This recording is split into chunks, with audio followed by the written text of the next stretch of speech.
What is up, everyone? Thanks for joining me today.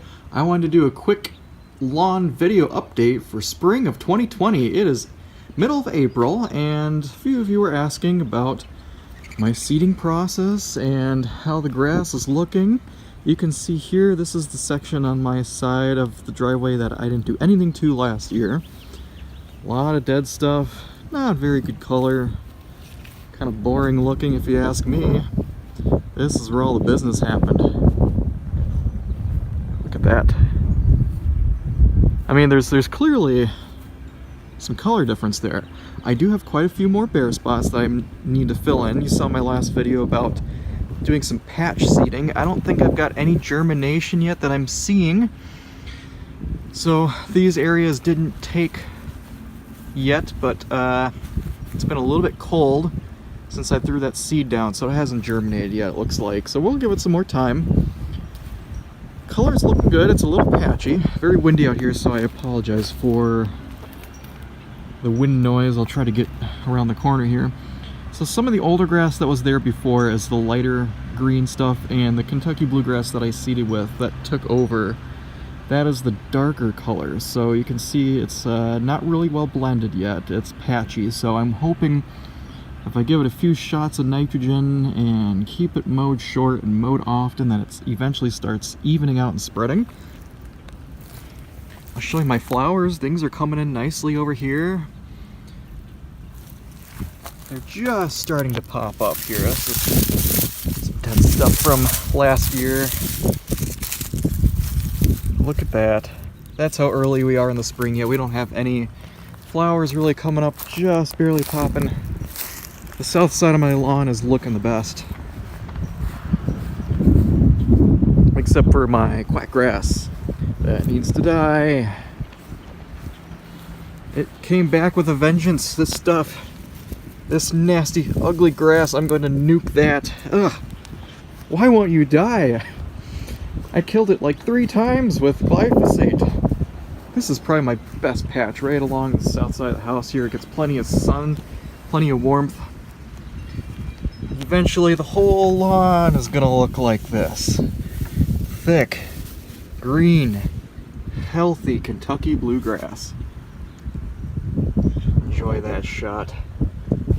The few square feet that I do have of nice grass right now. But that's what this channel's here for. It's the long haul journey that we're concerned about. So today I'm going to be giving it some more granular fertilizer, and I'll show you what I'm going to be doing in a minute. If you remember from last fall when I did my overseeding project, I used a Lesco. I believe it was 12, 18, 24 is what I used. So it was, this middle number was high phosphate. So this is, the NPK numbers on this bag is high nitrogen, 0 phosphate, a little bit of potash. So that is a good spring and fall general fertilizer. Now, this bag covers 15,000 square feet.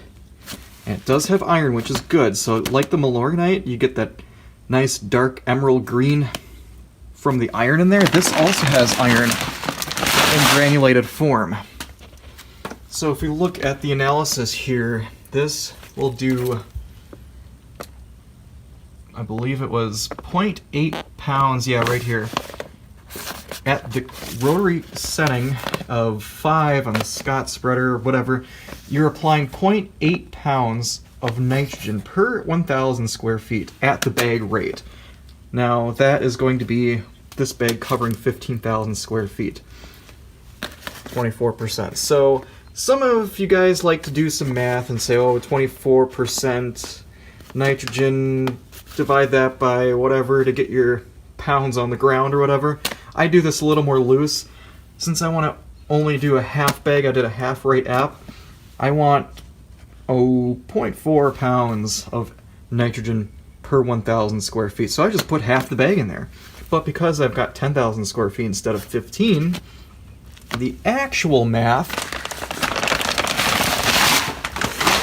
not being real precise, is more like probably 0.6, 0.7 pounds of nitrogen per 1,000. So if I wanted to be real conservative with the amount of nitrogen I'm putting down, I could probably get 3 applications of this per bag at, if I want to do like a 1/4 pound nitrogen per app, which is probably what I should be doing with spoon feeding, so I did go a little heavy-handed last time. On my spreader that I've got hanging on the wall right here, I think I got it set to about a 4.5 on the dial, so I'll dial it down to maybe a 3.5 or a 4, and we'll apply it at that rate and see how far we get. And if I use the whole rest of the bag, so be it, but I'm just going to be trying to do lower doses more frequently. That's the idea behind my fertilizer schedule this year, and we'll see if that helps get that Kentucky bluegrass to spread appropriately.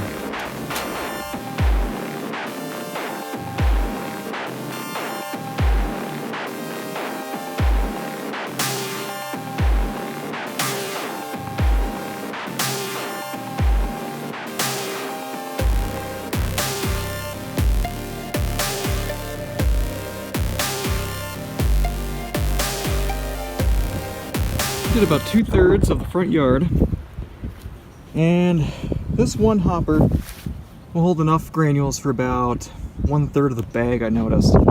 So I'm doing pretty good. I used up about 1/3 of the hopper on 1/3 of the yard, so I'd say we're right on track at about 3.5 right now, or 4. So I'm going to show you the pattern that I do. You want to leave a little bit of overlap where the granules are actually falling,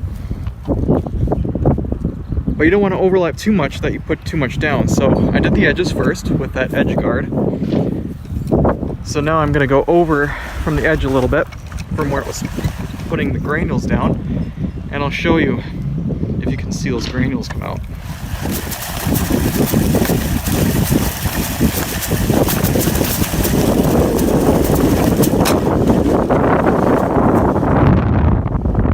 So the granules were shooting out about there. I'm gonna come over this way a little bit, and we're gonna go back the other direction, and we're gonna spray to the left and right.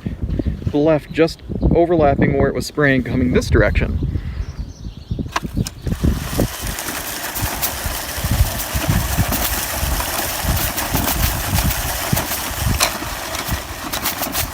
And again, we were like there. You can see the tire marks even.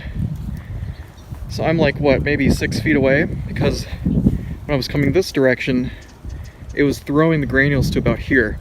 So now we come over and it's gonna throw to the side, and then when we go back, we're gonna walk the other direction. So we walk this way and we walk this way when we're putting down granular fertilizer. That gives us a nice even coverage.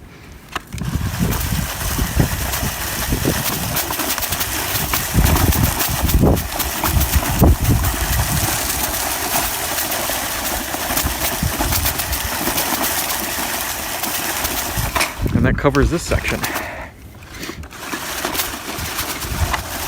Now we're going to walk the other direction.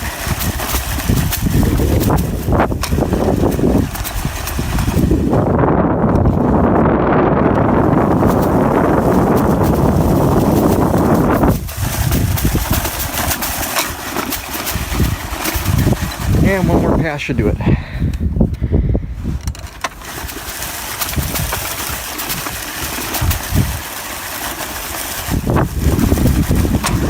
And we stop right before we get to the road.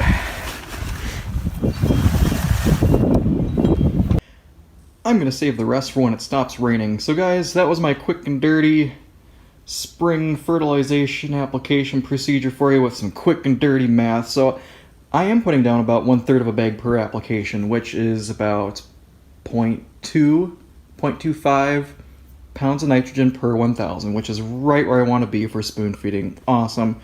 Guys, if you like this video, hit like, subscribe. Really appreciate your support.